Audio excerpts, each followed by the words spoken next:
ஆசை வார்த்தைகள் கூறி காதலின் பெயரில் பாலியல் வன்கொடுமைன்னு ஒரு விஷயம் இதுல இருக்கு. 12 வயசு படிக்கிற பொண்ணுக்கு என்ன இல்லாம ஹாஸ்பிட்டல் போகும்போது தான் தெரிய வருது. என்ன தெரிய வருதுன்னா 3 பேருமே பாலியல் வன்கொடுமைக்கு ஆளாக்கப்பட்டு இருக்கிறார்கள். விடிய பேரண்ட்ஸே கேள்வி கேட்கிற விஷயம், 12 வயசு பொண்ணுக்கு எதுக்கு முதல்ல ஃபோன் கொடுக்குறீங்க? நீங்க ஒரு பெண் குழந்தை ஆண் குழந்தை யாரா வேணா இருக்கட்டும், காலைல வெளியே போயிட்டு ஈவினிங் வீட்டுக்கு வராங்களா? எத்தனை பேரண்ட்ஸ் நீங்க உட்காந்து பேசுறாங்க? ஒரு ஷாக்கிங் கேள்விப்பட்டேன். யாராவது வராங்களான்னு ஆள் பாக்குறதுக்கு 3 பேர் படிக்கட்டுல வெயிட் பண்ணாங்களே, அந்த 3 நாய்களும் இது போய் 6 பேர் மேய்ஞ்சிருக்கு அப்படின்னு கேள்விப்பட்டேன். அதுவும் உண்மையா? அதுவும் உண்மைன்றது தான் இப்போ வந்திருக்க விஷயம். இப்படி ஒன்றும் அவ்வளோ நல்லவனுங்களாம் கிடையவே கிடையாது. பசங்க ஆல்ரெடி கிரிமினல் ரெக்கார்ட்ஸ் இருக்கவனுங்க. இந்த சொசைட்டி ஒரு கேள்வி கேட்பாங்க, நான் மெயினாக அந்த இடத்துல சொல்லணும்னு விரும்புறேன். அந்த பொண்ணுங்களுக்கு எங்கெங்க போச்சு அறிவுன்னு கேட்பாங்க. பேரண்ட்ஸ் எல்லாம் எப்படி பெருமை மாறு தட்டிப்பாங்க அப்படின்னா, என் பொண்ணு ரொம்ப நல்ல பொண்ணுங்க, எதுவுமே வெளில போக மாட்டா, வரமாட்டா, நாங்க சொல்றதா கேட்பா, யாரு கூடயும் பேச மாட்டா, எதுவுமே சொல்றாங்க. இதே ஒரு பையனை பெற்றவங்களை எடுத்துக்கோங்க, டிரைவிங் கான்செப்ட் எடுத்துக்கோங்க. ஏதாவது ஒரு பையன் 17 வயசு கம்மியா ஓட்டிட்டு போய் ஆக்சிடென்ட் ஆனா பேரண்ட்ஸும் பொறுப்புன்ற ஒரு விஷயம் இருக்கு. அது எங்க கொண்டு வரலாம்? என்னோட கேள்வியும் பேரண்ட்ஸ் நோக்கி தான் இருக்கு. 8ஆம் வகுப்பு படிக்கக்கூடிய 12 வயது பெண்ணை நைட்ல ஏன் ஒரு நிகழ்ச்சிக்கு தனியா அனுப்புறீங்க? போனே ஃபர்ஸ்ட் கொடுக்க கூடாது தானே? ஏன்னா ஒரு கட்டத்துல வந்து இப்ப எப்படி ஆயிடுச்சுன்னா, கோவிட் டைம்ல போன் ஜாஸ்தியாச்சு. அதுக்கு முன்னாடி ஸ்கூலு இது அதெல்லாம் வந்துச்சு. ஏங்க நம்மளா டியூஷன் போலையா சொல்லுங்க? போகும்போது நம்ம லேட் ஆச்சுன்னா டியூஷன் மிஸ் கிட்ட போன் பண்ணி கேட்கலையா? எங்க இருக்காங்க, வர லேட் ஆகுமா? அப்ப கேட்கல. போனே இல்லாத காலத்துல நம்ம எப்படி டியூஷன் போயிட்டு வந்தாங்க எல்லாரும்? பேரண்ட்ஸ் அந்த ஸ்பேஸை கொடுங்க. என்ன நடந்தாலும் அப்படி அம்மா மாமா வந்து சொல்லுங்க. அதை விட்டு எடுத்த உடனே சில பேரண்ட்ஸ் இருப்பாங்க, அவங்க உங்ககிட்ட வந்து பேசுற அளவுக்கு நீ என்ன பண்ண, நீ ஏன் வச்சுக்கிட்ட, அந்த மாதிரி கேட்டா நான் நல்லா எழுதி வச்சுக்கோங்க. அந்த நிமிஷத்துல இருந்து அந்த பொண்ணு எதுவுமே உங்ககிட்ட சொல்ல மாட்டேன். நீங்க ஒரு நான் ஐடி ப்ரொஃபஷனலா ஐடி ப்ரொஃபஷனுக்கு மாறணுமா? அதுக்கு பெஸ்ட் சாய்ஸ் எலிசியம் அகாடமி. வணக்கம் மேம். வணக்கம். சென்னையில 3 பள்ளி மாணவிகள் பாலியல் வன்கொடுமை செய்யப்பட்ட சம்பவம் வந்து பெரிய அளவில் அதிர்ச்சி ஏற்படுத்தியிருக்கு. இந்த கேஸ்ல 6 பேர் கைது செய்யப்பட்டிருக்காங்க. என்ன நடந்துச்சு இந்த கேஸ்ல? நம்ம பார்க்கும்போது இப்போ 2 விதமா சொல்லலாம். என்னன்னா, அந்த ஆண்கள் வந்துட்டு கண்டிப்பா ஆசை வார்த்தைகள் காட்டி தான் அந்த பெண்களை கூட்டிட்டு போனாங்கன்றது ஒரு பக்கம் இருந்தாலும், எங்க ஸ்கூல் 12 வயசு பொண்ணுக்கு என்னங்க லவ்? அதுதான் இங்க பெருசா பார்க்கப்படுற விஷயம். ஏன்னா அதுல வந்து ஃபர்ஸ்ட் மிஸ்ஸிங்கா சொல்லப்பட்டது, அதாவது ஜனவரி 24ஆம் தேதி வெள்ளிக்கிழமை. ஓகே, அந்த பொண்ணு மிஸ்ஸிங்கா சொல்லப்பட்டது வந்து 12 வயசு பொண்ணு. இன்னொன்னு பாத்தீங்கன்னா 14 வயசு பொண்ணு, 16 வயசு பொண்ணு. இது 3 பேர். அதுல 3 டிஃபரண்ட் ஏஜ். ஆனா 3 பேருமே ஃப்ரெண்டுங்கறாங்க. 3 பொண்ணுங்களுமே ஃப்ரெண்ட். என்னால அதை புரிஞ்சுக்க முடியல. அதை நான் சொல்றேன் உங்களுக்கு எப்படி. முதல்ல அவங்க எப்படி ஃப்ரெண்ட் ஆனாங்கன்னு நான் சொல்லிடுறேன். திருவிக்கா நகர்ல வந்துட்டு அந்த பெண், அதாவது 12 வயசுன்னு சொல்லப்படுற ஃபர்ஸ்ட் இந்த கேஸுக்கு ஒரு அடித்தளமா இருந்த ஒரு பெண், பாதிக்கப்பட்ட பெண். அவங்க வந்து அங்க இருக்க ஒரு பிரைவேட் ஸ்கூல்ல வந்து அவங்க படிக்கிறாங்க. அதாவது 8th ஸ்டாண்டர்ட் படிக்கிறாங்க. இவங்க என்ன பண்ணுவாங்கன்னா, அங்க இருக்க பஸ் ஸ்டாப்புக்கு வருவாங்க இல்லையா, வந்துட்டு அங்கிருந்து ஸ்கூல் பஸ்ல ஏறி போகும்போது இந்த 14 வயசு பெண்ணும் 16 வயசு பெண்ணும் அவங்க 2 பேரும் வந்து அரசு பள்ளியில படிக்கிறாங்க. அப்படி அவங்க ஃப்ரெண்ட்ஸ் ஆகிறாங்க. அதுல ஒருத்தவங்க பாத்தீங்கன்னா வந்துட்டு 12th ஸ்டாண்டர்டு, இன்னொருத்தவங்க 9th ட்ராப் அவுட் ஆயிட்டு இந்த லேப் டெக்னீஷியன்ஸ்க்காக படிப்பாங்கல்ல, அந்த விதம் வந்து அவங்க படிச்சுட்டு இருக்காங்க. 3 பேருமே அந்த பஸ் ஸ்டாப்ல ஏறி தான் அவங்க ஸ்கூலுக்கோ அவங்க மற்ற விஷயத்துக்கோ போறதுக்கான ஒரு இது. அங்கேதான் இவங்க 3 பேருக்கும் ஃப்ரெண்ட்ஸ் ஆகுறாங்க. முதல் விஷயம். இன்னொன்று, இதெல்லாம் தாண்டி என்ன, ஆசை வார்த்தைகள் கூறி காதலின் பெயரில் பாலியல் வன்கொடுமைன்னு ஒரு விஷயம் இதுல இருக்கு. 12 வயசு படிக்கிற பொண்ணுக்கு என்ன லவ்?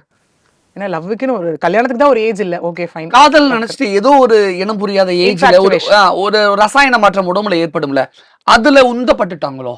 கண்டிப்பா. இது எப்படி லவ்னு டிஃபைன் பண்றதுன்னு தெரியல.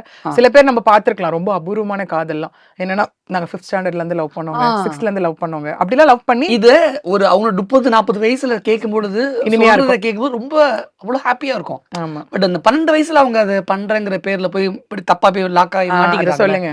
இது பண்ணும்போது அதிர்ச்சியா இருக்கு. அதே 6th 7th லவ் ஆரம்பிச்சவங்க கூட அந்த செக்ஷுவல் விஷயங்கிறது கல்யாணம் ஆகி தான் அவங்களுக்குள்ள இருக்கும். அதுதான் மேபி ஒரு பியூர் திங் ஆஃப் 80s 90sல பார்க்கப்பட்ட ஒரு விஷயமா இருக்கு. ஏன்னா 90s கிட்ட நமக்கே நல்லா தெரியும் என்னென்னலாம் சொல்லுவாங்கன்னு. ஒரு தொட்டா குழந்தை பிறந்துரும், பக்கத்துல உட்காந்தா குழந்தை பிறந்துரும். இன்னொன்னு, அப்ப வந்து என்னதான் கோவிடா இருந்தாலும், நான் படிச்சது கோவிட் தான், பசங்க ஒரு சைடு பொண்ணுங்க ஒரு சைடு உட்காந்துருப்போம். அப்பெல்லாம் அந்த போர்ட்ல ஒரு லீடரை விட்டு ஓவர் டாக்கிங் ஓடிடிலாம் நம்ம போட்டிருக்கோம். அப்ப ஆண்களுக்கு ஒரு பெரிய அவமானம் என்ன தெரியுமா? எங்கடா நம்ம ஓவரா பேசினா கொண்டு போய் கேர்ள்ஸ் மத்தியில உட்கார வச்சிருவாங்களோ, அதையே ஒரு அவமானமா நினைச்ச ஒரு பீரியடை தாண்டி இங்க எங்க வந்து நிக்கிறோம் நம்ம இந்த கேசஸ் எல்லாம் பார்க்கும்போது. அதான் ரொம்ப வருத்தத்துக்குரிய விஷயமா இருக்கு. இவங்க இந்த மாதிரி ஃப்ரெண்ட்ஸ் ஆறாங்க. நானதுக்கு அப்புறம் பாத்தீங்கன்னா, அந்த 12 வயசு அந்த பெண் என்ன சொல்றாங்க அப்படின்னா, 24ஆம் தேதி ஈவினிங் 8வது தான் படிக்கிறாங்க. 8வது என்ன சொல்றாங்கன்னா, இல்ல இந்த மாதிரி மிச்சம் 2 பெண் இருக்காங்க இல்லையா ஃப்ரெண்ட்ஸ், அவங்க வீட்டுல அவங்க அப்பா அம்மாவுக்கு திருமண நாள். ஸோ நாங்க அதனால அதுக்காக கேக் கட் பண்ண போறோம் அப்படின்னு சொல்லிட்டு கூட ஒரு விஷயத்தையும் சொல்றாங்க. ஒரு வேளை நைட்டு வர லேட் ஆனால் நாங்க அங்கேயே தங்கிடுறோம் அப்படின்னு சொல்லிட்டு அவங்க கிளம்பி போறாங்க. சரி இவங்க இப்படியே போறாங்க, வெயிட் பண்ணி பார்க்குறாங்க வரல.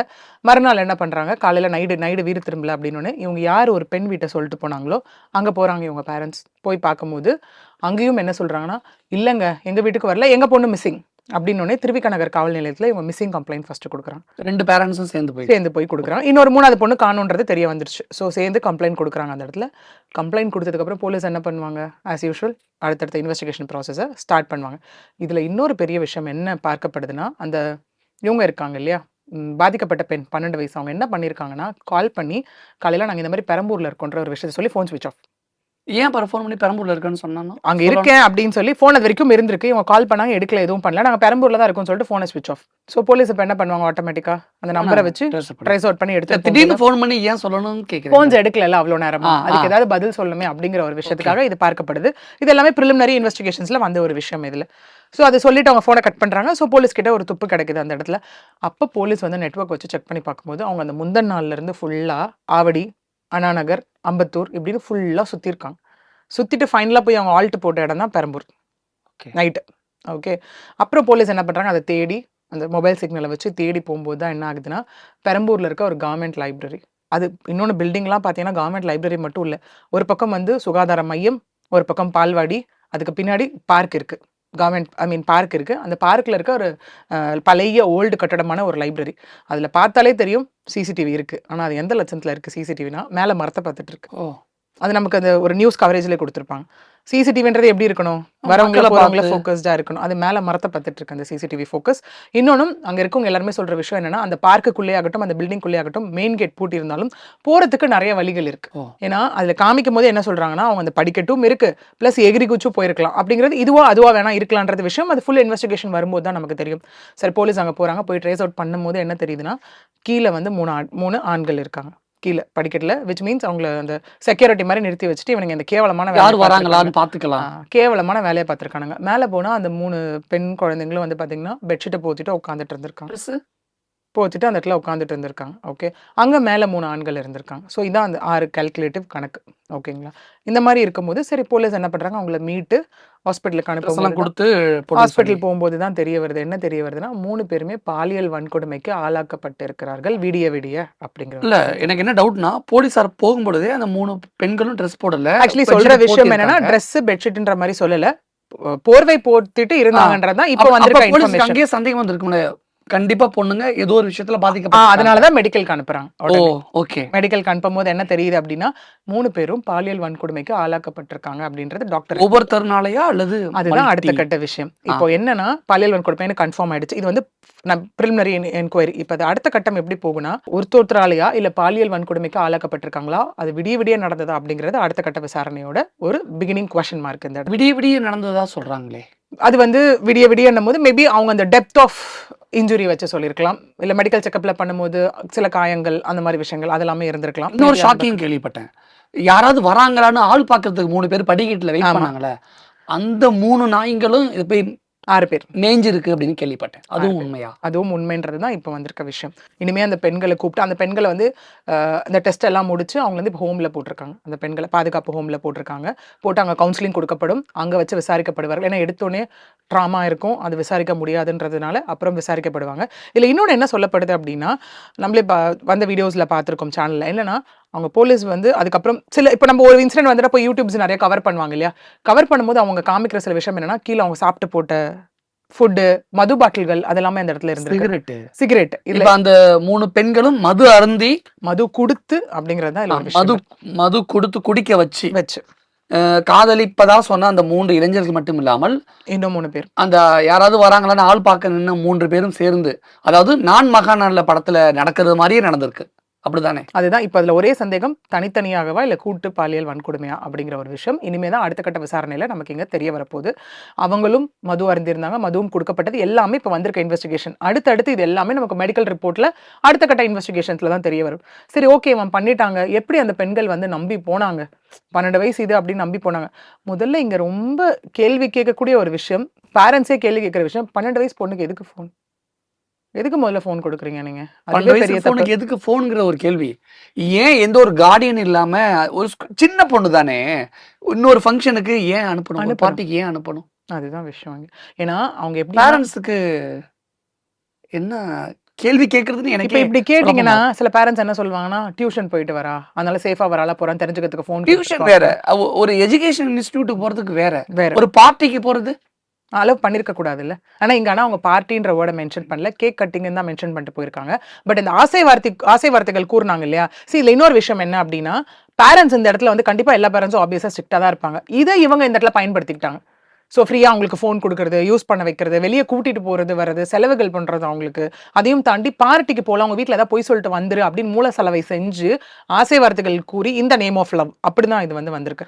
இது முதல்ல கலிமுல்லா அப்படிங்கிற ஒரு பர்சன் தான் அந்த 12 வயசு இருக்காங்க இல்லையா, அந்த பெண்ணுக்கு லவ் பண்ணி அவங்களுக்குள்ளதான் லவ் போயிட்டு அவன் தான் அந்த 6 பேரு, அந்த 6 இளைஞர்களுடைய கேங் லீடர் அவன் தானா?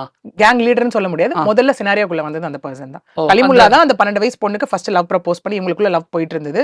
அதுக்கப்புறம் கூட இவங்க 2 பெண் தோழிகள் வருவாங்க இல்லையா, அந்த 2 பெண் தோழிகளையும் இவங்க 2 ஃப்ரெண்ட்ஸ் வரும்போது அப்படி அவங்களுக்குள்ள லவ் ஆயிருக்கு. அதாவது அபிஷேக் அப்படிங்கிற பர்சனும் இன்னொன்னு கோகுல் அப்படிங்கிற பர்சனும் இந்த இடத்துல சொல்லப்படுது. அந்த அலிமுல்லா வந்து 12 வயசு பொண்ண லவ் பண்ண வந்திருக்கான். அவன் கூட வந்த 2 ஃப்ரெண்ட்ஸ் அபிஷேக், கோகுல் அந்த 12 வயசு பொண்ணுங்க கூட இருந்த மத்த 2 பொண்ணுங்களையும் லவ் லவ் பண்ணி, அதே மாதிரி லவ் அப்ப ப்ரப்போஸ் இதெல்லாமே பிளானிங் தானா? கேங்கா போய் சுத்துறது, கேங்கா போய் வர்றது. இது நான் வந்துட்டு கண்டிப்பா இது நான் எப்படி வந்து இவ்வளவு ஊர்ஜிதமா பிளானிங்ன்றதை தாண்டி அப்படின்னு பாத்தீங்கன்னா, இவங்க ஒன்றும் அவ்வளவு நல்லவனுங்கலாம் கிடையவே இந்த கிடையாது. பசங்க 6 பேர், ஆல்ரெடி கிரிமினல் ரெக்கார்ட்ஸ் இருக்கவனுங்க. 6 பேரும் 6 பேர்ல 1 3 4 பேர் மேல இருக்கு கிரிமினல் ரெக்கார்ட்ஸ். ஓகே, எல்லாருமே எல்லாருமே கிரிமினல் கேஸ். ஐயோ நீங்க கேட்டா நம்ம என்னங்க இவர் ஞானசேகரன்லாம் தோத்துருவானுங்க இந்த வயசுல. ஞானசேகரன்லாம் 20 அண்ணா யூனிவர்சிட்டி ஞானசேகரன் சொல்றீங்களா? ஆமா. என்ன சொன்னோம் அதுல, இந்த வயசுங்க அவருக்கு 38 வயசு 35 மேல ஆகுது, 20 ரெக்கார்ட்ஸ் இருக்குன்னு.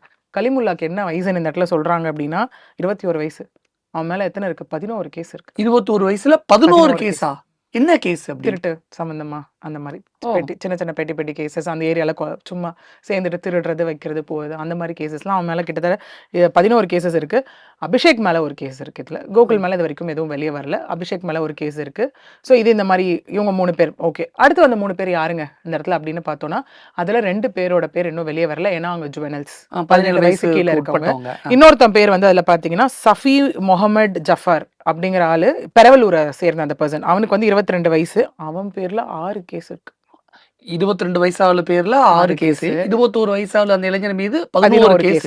ஆமா, எப்படி இந்த ஏஜுக்குள்ள இவ்வளவு கேஸ்? இந்த 3 பேர் தான் அங்க வாட்ச் டாகா வந்து நின்னவங்க. அதாவது 2 17 வயசு ஒன்னு பிளஸ் இந்த சஃபி முகமது ஜஃபர் இவங்க வந்து நின்னது. இந்த 3 பேர் இந்த சம்பவத்துல ஈடுபட்டது. சோ இது இப்படி இவங்க 3 பேர் மொத்தமா சேர்ந்து 6 பேரா இந்த இடத்துல வந்துட்டு இன்சிடென்ட்ல இன்வால்வ் ஆயிருக்கிறது. ஒருத்தர் மேல 10க்கு மேற்பட்ட கேஸ் இருக்கு அப்படின்னா ஆட்டோமேட்டிக்கா அவங்க போலீஸோட கண்காணிப்பு வளையத்துல தானே இருப்பாங்க. போலீஸ் கண்காணிக்கணும்ல. ஆமா, அப்ப போலீஸ் இந்த விஷயத்துல கோட்டை விட்டுருச்சா? இது இன்னொன்னு நம்ம என்ன கிராவிட்டி ஆஃப் கிரைம் பார்க்கணும். இந்த 11மே பெட்டி கேஸா இருந்தா சின்ன சின்ன திருட்டு வாட் எவர் 11 கேஸ் இல்ல, நீங்க கவுண்ட் ஓவரால் கவுண்ட் தானே பார்க்க முடியும். கிரிமினல் ரெக்கார்ட்ஸ் வரும்போது நீங்க அதை தான் பார்க்கணும். ஒருவேளை இப்ப நம்ம சொன்ன அவ்வளோ பெரிய விஷயம் ஞானசேகரன் 2012 அண்ணா யூனிவர்சிட்டியில ஒரு பொண்ணை இந்த மாதிரி பையனையே கோட்டை விட்டாச்சு. நம்ம இது பெட்டி கேஸ் அப்படின்ற மாதிரி இது நான் வந்து நியாயப்படுத்த விரும்பல. சீரியஸ்னஸ் பத்தி நான் சொல்றேன். அங்கேயே ஒரு விஷயம் இல்ல. இன்னொன்னு நீங்க இப்படி எடுத்துக்கலாம், ரெக்கார்ட்ஸ்ல எடுத்துக்கலாம். ஒரு பர்சன் வந்து ஒரு கிரைம் பண்ணிட்டு எங்கேயாவது அப்ஸ்கேண்ட் ஆயிருக்கும் பட்சத்தாலும் போலீஸ் வந்து ரொம்ப கண்ணு வச்சு விறுவிறுன்னு ஒரு விஷயம் இருக்கும். இவங்க ரெகுலரா பெட்டி கேஸ்ல மாட்டினா வந்து ஸ்டேஷன்ல சைன் போடுறது வர்றது கண்ணுக்கு எதிரே தான் சுத்திட்டு இருப்பாங்க. அந்த மாதிரி இருக்கும்போது தப்பு பண்ணா ஆமா பண்ணிட்டான் வந்துட்டு போறான் ஸ்டேஷனுக்கு வந்து சைன் பண்ணிட்டு போறான் அப்படிங்கிற ஒரு விஷயம் இந்த இடத்துல இருக்கு இல்லையா. அப்படி இருக்கும்போது இன்னொன்னு இவன் நேச்சர் எல்லாமே பாத்தீங்கன்னா சின்ன சின்ன திருட்டு அந்த மாதிரி வழக்குகள் தான். இது வரைக்கும் பெண்கள் சம்பந்தப்பட்ட வழக்கு இல்லை. அதனால பெருசா இதுல யூகிக்க முடியல. இவங்க ஏன் பண்ணிருக்க கூடாது, இவங்க மேல ஏன் நம்ம தொடர்ந்து கண்ணோட்டத்துல இருக்கணும் அப்படிங்கிற ஒரு விஷயம் வந்து இங்க இல்லாம போச்சு. ஆக்சுவலி இல்ல இன்னொன்னு பாத்தீங்கன்னா அரெஸ்ட் பண்ணதுல வந்து 4 பேர் இப்படி இருக்கட்டும், 2 பேர் என்ன பண்ணிட்டாங்கன்னா ஜுவனல்ல போட்டாங்க, ஜுவனல் ஹோம்ல போட்டுட்டாங்க, ரெஃபர்மேஷன் ஹோம்ல போட்டாங்க, ரிஃபார்ம் ஹோம்ல. மிச்சம் ஒருத்தனை அரெஸ்ட் பண்ணிட்டாங்க, அரெஸ்ட் பண்ணி ரிமாண்ட் பண்ணிருக்காங்க. இன்னும் ஒருத்தனை இந்த கேஸ் இப்ப டிரான்ஸ்ஃபர் பண்ணப்பட்டிருக்கு. அதாவது திருவிக்கா நகர்ல இருந்து பெரம்பூர் ஸ்டேஷனுக்கு டிரான்ஸ்ஃபர் பண்ணப்பட்டிருக்கு. எடப்பாடி பழனிசாமி சொல்ற மாதிரி இந்த சமூகத்துல பெண்களுக்கு எதிராக செயல்படக்கூடிய நிறைய சார்கள் இருக்கான்னு சொல்றாங்களே, அந்த நிறைய சார்ல இந்த 6 பேரும் கண்டிப்பா. ஏன்னா இது அரசியலாவும் மாறி போயிருக்கு. கேட்பாங்கல்ல இந்த இடத்துல. ஏன்னா பெரம்பூர்னா தான் இதுல இருந்து செம்பியம் ஸ்டேஷன் அந்த பெரம்பூருக்கு உட்பட்டதுனால செம்பியம் ஸ்டேஷனுக்கு வந்திருக்கு. கண்டிப்பா இப்ப யார் அந்த சார் யார் இப்ப அதுலயே வந்து யாரு சார்ஸான ஆயிடுச்சு நமக்கு அதுல. ஏன்னா அந்த பெண் வந்து திரும்ப திரும்ப வலியுறுத்தின விஷயம் இல்லங்க, 2 சார்ட்ட அவர் பேசினாருங்க. முதல்ல ஒருத்தட்ட வந்து பாய் ஃப்ரெண்ட் அடிச்சு விடும் போது நான் மிரட்டிட்டு விட்டுறேன்னு சொன்னாரு. 2வது வந்து அந்த சார் எப்ப கூப்பிட்டாலும் நீ வரணும்னு சொல்லியிருக்காரு. அப்ப அது சார்ஸா அப்படிங்கிற மாதிரி ப்ளூரல்ல இப்ப வந்தாச்சு. சோ இந்த மாதிரி பல சார்கள் உள்ள வந்து சுத்திக்கிட்டு தான் இருக்காங்க. ஏன் அதுவும் இது பாருங்க எவ்வளோ சின்ன சின்ன வயசு இதுல. அதுவும் இப்ப நான் இந்த சொசைட்டி ஒரு கேள்வி கேட்கும், அதை நான் மெயினாக அந்த இடத்துல சொல்லணும்னு விரும்புறேன். அந்த பொண்ணுங்களுக்கு எங்கெங்க போச்சு அறிவுன்னு கேட்பாங்க இப்ப அந்த சொசைட்டி. ஏன்னா நம்ம சொசைட்டி தான் அவ்வளோ ஒரு கீழ்த்தரமா யோசிக்கிற சில பேர் இருக்காங்களே சொசைட்டில. என்ன தவறு பண்ணாலும் பெண்கள தான் திரும்ப திரும்ப விக்டிம் பிளேமிங், ஷேமிங் நம்ம பண்ணிட்டே இருப்போம். அன்அனிவர்சரி விஷயத்துல என்ன பண்ணும்? அதுதானே பண்ணும். ஏன் அந்த பொண்ணு அப்ப புதர்ல போணும்? அப்ப அவ ஏதோ தப்பு தானே பண்ணிட்டு இருந்தா. அத வீடியோ எடுத்து தானே அவன் மிரட்டினான். அப்படின்ற ஒரு நியாய வலயத்துக்குள்ள கொண்டு வந்தாங்க. அதையும் இதுல கொண்டு வந்தா அது ரொம்ப கேவலமான விஷயம் அது. இங்க வந்து ஒரு பெண்கள் ஆமாங்க ஒத்துக்கிறேன். போறாங்க, வராங்க எல்லாமே ஓகே இல்லன்னு சொல்லல. ஒரு காதல் வலயத்துக்குள்ள கொண்டு போய் பண்ற ஒரு விஷயம். இந்த இடத்துல கண்டிப்பா பேரண்ட்ஸையும் தப்பு சொல்லணும்ல. அதான் என்னுடைய கேள்வியும் பேரண்ட்ஸை நோக்கி தான் இருக்கு. பேரண்ட்ஸ் ஏன் ஒரு 8ஆம் வகுப்பு படிக்கக்கூடிய 12 வயது பெண்ணை நைட்ல ஏன் ஒரு நிகழ்ச்சிக்கு தனியா அனுப்புறீங்க? ஆமா. அதுதான் தப்பு என்னுடைய தானே கேள்வி. அது. ஃபோனே ஃபர்ஸ்ட் குடுக்கக்கூடாது தானே. ஆ, ஏன்னா ஒரு கட்டத்துல வந்து இப்ப எப்படி ஆயிடுச்சுன்னா, இப்ப கோவிட் டைம்ல ஃபோன் ஜாஸ்தியாச்சு. அதுக்கு முன்னாடி Yes. ஸ்கூலு இது அதெல்லாம் வந்துச்சு. ஏங்க நம்மளா டியூஷன் போலையா? சொல்லுங்க. போம்போது நம்ம லேட் ஆச்சுன்னா டியூஷன் மிஸ் கிட்ட ஃபோன் பண்ணி கேட்கலையா? ஆ. எங்கெங்க இருக்காங்க? வர லேட் ஆகுமான்னு அப்ப கேட்கல. ஃபோனே இல்லாத காலத்துல நம்ம எப்படி டியூஷன் போயிட்டு வந்தாங்க எல்லாரும்? அப்பலாம் போயிட்டு வீடு வந்து சேரலையா? இப்ப அது இல்லங்க, இது இல்லங்க, ஓவரா பாதுகாக்குறாங்க, வைக்கிறாங்கன்னு ஃபோன குடுத்து இந்த நிலைமைக்கு கொண்டு வந்து நிறுத்தியாச்சு. 1. 2வது ஒரு பெண் வந்து காலையில ஒரு பெண் குழந்தை, ஆண் குழந்தை யாரா வேணா இருக்கட்டும். காலைல வெளிய போயிட்டு ஈவினிங் வீட்டுக்கு வராங்களா? எத்தன பேரண்ட்ஸ் இன்னைக்கு உட்கார்ந்து பேசுறாங்க? இன்னைக்கு என்ன நடந்தது உன் லைஃப்ல? யார் யார நீ மீட் பண்ண? யார் யார்கிட்ட பேசுன? புதுசா யார் உனக்கு இன்ட்ரோ ஆனா? ஸ்கூல்ல என்ன நடந்தது? டியூஷன்ல என்ன நடந்தது? ஸ்போர்ட்ஸ் போனியா? அங்க என்ன நடந்ததுன்னு எத்தன பேர் பேசுறோம் இன்னைக்கு உட்கார்ந்து? குழந்தைங்களுக்கு சேர்த்து வைக்கிறோம்னு போறீங்க. இப்ப சேர்த்து வச்சு என்ன பிரயோஜனம்? அந்த குழந்தையே திசை மாறி போயாச்சு. வாழ்க்கையே இல்லன்னு ஆயாச்சு. இனிமே சேர்த்து வச்சு என்ன அந்த பிரயோஜனம்? 3 பள்ளி மாணவர்களுடைய வாழ்க்கையும் அந்த ட்ராமா பெரிய ட்ராமா இல்ல. அவங்க என்னதான் மீண்டு வந்தாலும், எமோஷனல் ட்ராமா ஒரு பெரிய விஷயம். இதுலருந்து அவங்க மீண்டு வர்றது 1. 2வது ஒண்ணும் இல்ல. சிம்பிளா யோசிச்சு பாருங்களேன். இந்த இந்த இவங்க தான் அந்த 3 பேரும் சேர்ந்து அந்த சொசைட்டி என்ன பண்ணும்? குத்தி கிழிச்சு அவங்கள அதோட அவங்களே வெளிய வரணும்னு நெனச்சாலும், மொத்தமா காலி பண்ணிடுவாங்க. அதுதான் இந்த சொசைட்டி பண்ற வேல. இங்கே இந்த பசங்க இப்ப நடந்துருச்சு இந்த இன்சிடென்ட். ஆமா அவன் தப்புங்க. அவனெல்லாம் விடவே கூடாதுன்னு சொல்ற சொசைட்டி அதிகமா, இல்ல அந்த பொண்ணு ஏன் அங்க போனா? அப்ப அந்த பொண்ணும் போயிருக்காருல்ல. ஜாலியா வெளிய சுத்தியிருக்கால்ல. ஒருவேள அவங்களுக்குள்ளயே அப்ப ஏதாவது நடந்திருந்தா அப்படின்னு கேட்கிறவங்க ஜாஸ்தியா? இப்படி இருக்கவங்க அந்த தான் பொண்ணு ஜாஸ்தியா ஒரு இருக்காங்க. காதலை நம்பி போணுச்சு. ஏன்னா இங்க அதுதான் நான் சொல்ல Parents-க்கு வரேன். பொய் சொல்லிட்டு. பேஸ் ஒரு ப்ராமிஸ் இருக்கு. இங்க ஒண்ணுமே இல்லங்க. ரோட்ல பார்த்த ஒருத்தர் கூட போயிடுச்சுன்னா, கண்டிப்பா அந்த பொண்ணு தப்பு. நானே ஒரு பொண்ணா அந்த இடத்துல கண்டிப்பா சொல்லியிருப்பேன். லவ்வுன்ற ஒரு விஷயம் ஒண்ணு இருக்கலாம். இதுல இன்னொன்னு யோசிக்கலாம். ஏன்னா, இப்போ ஒரு தவறு நடக்குது, இல்ல ஒரு தவற நிகழ்த்துறாங்க அப்படின்னா, ஃபேமிலி பிளேஸ் அ பெரிய ரோல் இந்த இடத்துல. சொசைட்டி 2வது தான்.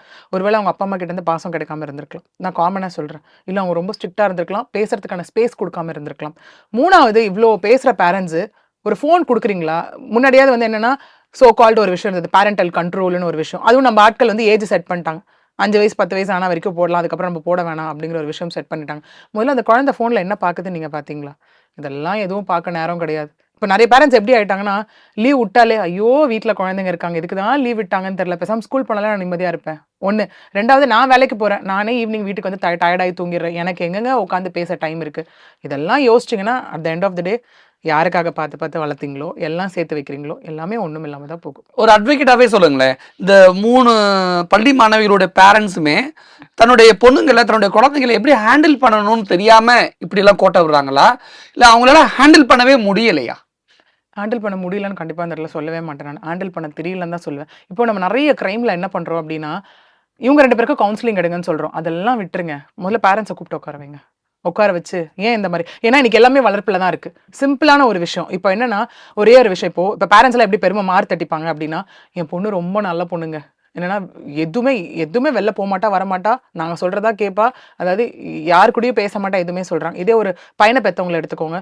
என் பையன்லாம் ரொம்ப நல்லவங்க. என்னது அந்த சொல்லலாம், பொண்ண பார்த்தா மண்ண பார்க்குற பையங்க. அப்படிங்கிற ஒரு கான்செப்ட். அத தாண்டி என்ன ஃபால்ட்ன்னு கண்டுபிடிங்க. நீங்க வந்து சும்மா சப்போர்ட் பண்ண இன்னும் தலையில கிரீடம் தூக்கி வச்ச மாதிரி ஆயிடும். தாண்டி சப்போர்ட் பண்ணாதீங்க. நீங்க தவறு பண்ணியா தப்புன்னு புரிய வச்சு அதுக்கான பனிஷ்மென்ட் குடுக்கணும். இப்ப எப்படி சொல்லுவோம் சின்ன வயசுல குழந்தைங்க அழும்போது எல்லாம் குடுத்துட்டா கிடைக்குது. மேல அப்படிங்கிற ஒரு விஷயம் வந்துரும். நம்ம இப்படி கொண்டு வரலாமே. இப்ப நம்ம இந்த கான்செப்ட் எடுத்துக்கோங்க. டிரைவிங் கான்செப்ட் எடுத்துக்கோங்க. ஏதாவது ஒரு பையன் அதாவது எல்எல்ஆர் சின்ன வயசுல 17 வயசு கம்மியா ஓட்டிட்டு போய் ஆக்சிடென்ட் ஆனா பேரண்ட்ஸும் பொறுப்புன்ற ஒரு விஷயம் இருக்கு. Yes. அதையும் இங்க கொண்டு வரலாமே. ஏன்னா நம்ம கிரிமினல் ரெக்கார்ட்ஸ் எடுத்துக்கிட்டாலே, இப்போ ஒரு ஃபார் எக்ஸாம்பிள் ஒரு மேட்ரிமோனியல் விஷயம் எடுத்துக்கோங்களேன். ஒரு பையன் ரொம்ப ஒரு பொண்ண அடிச்சு துன்புறுத்தி டொமஸ்டிக் வயலன்ஸ் பண்றான்னா, மேபி அவங்க பேரண்ட்ஸ் அப்படி இருந்திருக்கலாம். அவங்க அப்பா ரொம்ப டாமினேட்டிங்கா இருந்திருக்கலாம். தாத்தா ரொம்ப டாமினேட்டிங்கா இருந்திருக்கலாம். அப்ப அத பார்த்து வளர்ற பையன், அதே விஷயத்த தான் திரும்ப பண்ணுவான். திரும்ப நானுமே சொல்ற விஷயம் அதுதான். ஈக்குவலா பொண்ணு, பையன் ஜெண்டர் நியூட்ரலிட்டி நம்ம பேசிட்டு இருக்கோம். அது குற்றம் நடந்ததுக்கு அப்புறம் பேசுறதுக்கு பதிலா முன்னாடியே பேசலாம். இப்போ ஒரே ஒரு விஷயம். ஏன்னா நானுமே ஒரு certified prevention of sexual harassment ட்ரெய்னரா இருக்கேன்னு வச்சுக்கோங்க. இருக்கேன். ஒரு ஸ்கூல், காலேஜ் போனீங்கன்னா, இப்ப நம்ம செஷன் எடுக்கிறோம் செக்ஷுவல் ஹராஸ்மென்ட் பத்தி அப்படின்னா, சில இன்ஸ்டிடியூஷன்ல என்ன சொல்லுவாங்க அப்படின்னா, மேடம் இது வந்து செக்ஷுவல் ஹராஸ்மென்ட் பொண்ணுங்களுக்கு தானே பேச போறீங்க. பசங்க வேணாம் மேடம் இந்த செஷனுக்குன்னுவாங்க. ஏங்க பசங்கள எக்ஸ்க்ளூட் பண்றீங்க அப்படின்னு கேட்டா, பொண்ணுங்க தானே பொண்ணுங்க தெரிஞ்சுக்கிட்டோன்றத தாண்டி நான் இன்சிஸ்ட் பண்ணுவேன். பசங்களை உள்ள உட்கார வைங்க. ஏன்னா ஒரு பொண்ணுகிட்ட போயிட்டு உனக்கு இந்த தவறு நடந்துருச்சு இதை நீ பண்ணுன்னு சொல்றதுக்கு பதிலா ஒரு பையனை கூப்பிட்டு உட்கார வச்சு பா இந்த தவறு பண்ணாத, பண்ணினா இந்த கான்சிக்வன்சஸை நீ ஃபேஸ் பண்ணணும், உனக்கு தூக்கு தண்டனை வரைக்கும் கிடைக்கும்னு சொல்லி பாருங்க சின்ன வயசுல இருந்து. இப்போ அவனுக்குள்ள அந்த பயம் வரும்ல, அப்ப எந்த பொண்ணு அவன் தொடுவான் நாளைக்கு? இதே குட் டச் பேட் டச் போய் ஒரு பொண்ணுக்கு சொல்றதுக்கு பதிலா ஒரு பொண்ணு நீ இங்க தொட்டினா தப்பு, இங்க பார்த்தா தப்பு, உன்னை இம்மீடியட்டா நீ இதெல்லாம் அனுபவிக்கணும்னு சொல்லி பாருங்க. குற்றங்கள் எங்க நடக்க ஆரம்பிக்குதோ அங்கேயே ஸ்டாப் பண்ணோம்னா அது நடக்கவே நடக்காது. நடந்ததுக்கு அப்புறம் ஏன் நம்ம வாய்ஸ் அவுட் பண்ணிட்டு இருக்கோம்? ஸோ நம்ம எஜுகேட் பண்ற விஷயத்துல கூட நம்ம இன்னமும் பின்தங்கி தான் இருக்கோம். கண்டிப்பா இன்னைக்கு வரைக்கும் நம்ம பெண் குழந்தைகளுக்கு தான் எஜுகேட் பண்றமே தவிர ஆண் குழந்தைகளுக்கு எஜுகேட் பண்றதே இல்ல. பேரண்ட்ஸே சமநிலை வரல. ஒரு பொண்ணு பிறந்துட்டா வீட்லயே ஒரு தம்பி இருப்பான், அண்ணன் இருப்பான், அவன் ஆம்பளை பையன், அவன் எதுல வாய்ஸ் ரைஸ் பண்ணாத, அவன் சொல்றத கேளு. இந்த வாய்ஸ் கொஞ்சம் இப்ப மாறி இருக்குல்ல, கொஞ்சம் மாறி இருக்குல்ல, கொஞ்சம் தான் மாறி இருக்கு. அது எப்போ இன்னும் மாறப்போகுது? இன்னும் பேரண்ட்ஸ் இருக்காங்க. இப்போ ஒண்ணுல ஒரு பிறக்கிறதுல எடுத்துக்கோங்களேன். இதே ஒரு ஆண் குழந்தை பிறந்துட்டா அப்பா வாரிசு பிறந்துட்டான், சொத்து சேர்த்து வச்சிரு, அது இதுன்னு. ஒரு பெண் குழந்தை பிறந்துட்டா கல்யாணத்துக்கு சேர்த்து வைக்க ஆரம்பின்றதுதான் முத வார்த்தையா. இல்லையே இப்போ நீ நல்லா ஆம்பளை பிள்ளை பெத்தா பெருமை போடுவாங்களே, இப்ப பொம்பளை பிள்ளை பெத்தா தான் பெருமைப்படுறாங்க. இப்ப அந்த ஜென்ரேஷன் வந்துருச்சுன்னு நினைக்கிறேன். நான் பார்க்க ஆரம்பிச்சிட்டேன். ரெண்டு விதமா இருக்கு. இன்னொன்னு பொம்பளை புள்ள பிறந்துட்டான்னு தள்ள தூக்கி வச்சு ஆடினா அவங்க தான் அந்த டாமினன்ஸா மாறுறது. அப்பாவிப்பட்ட ஆண்கள் எல்லாம் குடும்பப்படுத்துறது அந்த பெண்கள் தான். அதுவும் பண்ணக்கூடாது இந்த இடத்துல. அவங்களுக்கான ரெஸ்பான்சிபிலிட்டி சொல்லுங்க. உனக்கு இந்த ரைட் இருக்குன்னா உனக்கு இந்த டியூட்டி இருக்குன்னு சொல்லிக் கொடுங்க. உங்களை மாதிரி தான் அடுத்த மனுஷங்களும் சொல்லிக் கொடுங்க. ஸோ இது எல்லாமே லேக் ஆகுது சொசைட்டி கிடையாது, ஃபர்ஸ்ட் ஃபேமிலில இருந்து கொண்டு வரணும். இப்போ இந்த 3 பள்ளி மாணவர்களுடைய கேஸை பொறுத்த வரைக்கும் 6 ஆண்கள் கைது செய்யப்பட்டிருக்காங்க. அவங்களுடைய வழக்கு ஓகே, தப்பு பண்ணிட்டாங்க, கண்டிப்பா உங்களுக்கு தண்டனை கிடைச்சே தீரணும், ஓகே.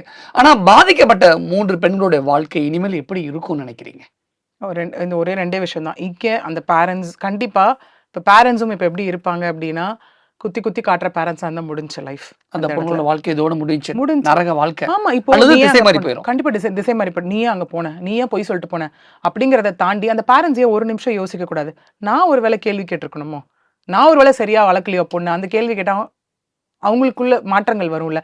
அந்த மாதிரி மாற்றங்கள் வந்து இல்லமா ஒரு வேளை நடந்ததுதான் நடந்துச்சு, இந்த மாதிரி ஆயிடுச்சு, இனிமே இந்த மாதிரி யாரை நம்பி போகாதுன்னு ஒரு விஷயம் வந்தது அப்படின்னா மேபி அவங்க அந்த ட்ரமாட்டிக் ஃபீல்ல இருந்து கொஞ்சம் வெளியே வந்து அவங்க லைஃப் அதுவும் பல வருடங்கள் ஆகும், சும்மாலாம் கிடையாது.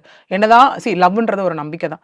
கண்டிப்பா இன்னைக்கு நிறைய பேர் கேட்குறாங்க ஏங்க சீட் பண்ணப்பட்டாங்கன்னா, சும்மா கூட்டிட்டு போல. காதல் கல்யாணம்ங்கிறது ஒரு பேசிக்கான ஒரு அடிப்படையான ஒரு ப்ராமிஸ் தான் இந்த இடத்துல. அதுக்குள்ளேயும் ஒரு பையன் வந்து ஏமாத்துறானா அப்போ அந்த ஒரு பொண்ணு எதை அந்த ஏஜ்ல 12 வயசுல எதை நம்புறது? அந்த பையன் எதை நம்ப முடியும்? அந்த பொண்ணு இப்போ அந்த பொண்ணு யோசிச்சிருப்பா, நிறைய கனவுகள் இருக்கும் வாழ்க்கையை பத்தி. இன்னொன்னு நம்ம ஒரு காலேஜ் போறோம், லவ் போறோம்னா கண்டிப்பா அந்த பையனை பத்தி நம்ம பேக்ரவுண்ட் தெரிஞ்சுக்கணும்னு நினைப்போம். இந்த பொண்ணுக்கு என்ன தெரியும்? இவன் மேல இவ்வளவு பேர் கேஸ் இருக்குன்னு தெரியுமா, இல்ல இவன் ரவுடின்னு தெரியுமா, இதெல்லாம் தெரியுமா? வராம பேசுறான், நீங்க சொல்ற மாதிரி அந்த வயசுல நடக்கிற ஒரு ஹார்மோனல் சேஞ்ச், அவ்வளவுதான் விஷயம். இனிமேல் எந்த ஒரு ஸ்கூல் பொண்ணும் எந்த ஒரு காலேஜ் பொண்ணும் பாதிக்கப்படாம இருக்கணும்னா எவ்வளவு தூரம் கவனமா இருக்கணும், எப்படி தங்களுடைய லைஃப் ஸ்டைல மாத்திக்கணும்? இங்க நான் 2 பேருக்குமே சொல்லுவேன், பேரண்ட்ஸ்க்கும் சொல்லுவேன், பெண்களுக்குமே நான் சொல்லுவேன். ஒரு விஷயம் இந்த மாதிரி நடக்குதா, தயவு செஞ்சு உங்க பேரண்ட்ஸ் கிட்ட ஃபர்ஸ்ட் போய் சொல்லுங்க. இந்த மாதிரி நடக்குதுமா, அந்த அளவுக்கு ஸ்பேஸ் கொடுங்க குழந்தைக்கு. அம்மா இந்த மாதிரி நடக்குது, என்கிட்ட ஒரு பையன் வந்து பேசினா, என்கிட்ட ப்ரப்போஸ் பண்ணா அப்படின்னு சொல்லுங்க. பேரண்ட்ஸ் அந்த ஸ்பேஸை கொடுங்க. என்ன நடந்தாலும் அப்படி அம்மா வாமா வந்து சொல்லுங்க. அதை விட்டு எடுத்த உடனே சில பேரண்ட்ஸ் இருப்பாங்க, அவன் உங்ககிட்ட வந்து பேசுற அளவுக்கு நீ என்ன பண்ண, நீ ஏன் வச்சுக்கிட்ட, அந்த மாதிரி கேட்டா நான் நல்லா எழுதி வச்சுக்கோங்க. அந்த நிமிஷத்துல இருந்து அந்த பொண்ணு எதுவுமே உங்ககிட்ட சொல்ல மாட்டான், எல்லாத்தையும் மறைக்க ஆரம்பிச்சிருவா. அந்த தவறை பண்ணாதீங்க. சின்ன வயசுல இருந்தே சொல்லி பழக்குங்க. எது செஞ்சாலும் அந்த பொண்ணு நீங்களே வேணான்னு சொன்னாலும் கையை பிடிச்சி இழுத்து உட்கார வச்சு, அப்பா அம்மா வாங்க உட்காருங்க, எனக்கு இன்னைக்கு இதெல்லாம் நடந்தது, கேட்டுட்டு தான் நீங்க போய் தூங்கணும்னு சொல்றாளா இல்லையான்னு பாருங்க. அப்படி இருக்கும்போது கண்டிப்பா பெண் பிள்ளைகளுக்கும் இது நடக்காது. பேரண்ட்ஸுமே ரொம்ப ப்ரௌடா அவங்க பொண்ணுங்களை வெளியே கொண்டு வரலாம். பாதிக்கப்பட்ட இந்த 3 பள்ளி மாணவிகள் கேஸ்ல கைது செய்யப்பட்ட 6 பேருக்கு என்ன மாதிரியான தண்டனை கிடைக்க வாய்ப்பு? போக்சோ இப்ப போட்டிருக்காங்க. போக்சோ ஆப்வியஸா 6 பேர் மீதுமே போக்சோ. ஏன்னா 6 பேர் மீது போக்சோன்னு வராது. போக்சோ 18 வயசு கீழ இருக்க பெண்ணை பாலியல் வன்கொடுமை ஆக்குனதுக்காக போக்சோ போட்டிருக்காங்க. ஓகே, ஆனா 6-7 வருஷம் தானே, இல்ல 7 வருஷமா? அது உங்களுக்கு ஃபோர்ஸ்ஃபுல் செக்ஷுவல் பெனிட்ரேஷன், அது வந்து என்ன சர்க்கம்ஸ்டான்சஸ் மத்த விஷயம் எல்லாருக்கும். இதுல வந்து உங்களுக்கு எப்படின்னா பிரீச் ஆஃப் ட்ரஸ்ட் இருக்கு, இன்னொன்னு பிளான் பண்ணி தானே எடுத்துட்டு போயிருக்காங்க. கூட்டு பாலியல் பலாத்காரம்ங்கற விஷயம் கேங் ரேப் ஆகும்போது அப்படி இருந்துச்சுன்னா பிஎன்எஸ் ஆக்ட் உள்ள வரப்போகுது. இதெல்லாம் வந்து நம்ம சொல்ற மாதிரி தான், மினிமம் 10 to மேக்ஸிமம் இல்ல ஆல்ரெடி அதுல இந்த அப்படி செக்ஷன் வந்தாலும் கூட ஒருத்தர் மீது ஆல்ரெடி 11 கேஸ் இருக்குல்ல, அப்ப அப்படிப்பட்ட குற்றவாளிகளுக்கெல்லாம் இன்னும் அதிகபட்ச தண்டனை கிடைக்குமா? உங்களுக்கு ஹிஸ்ட்ரி பேக்ரவுண்ட் பார்க்கணும். அது என்ன இன்னொன்று பெட்டி கேஸ்ன்னு நான் சொன்னேன்.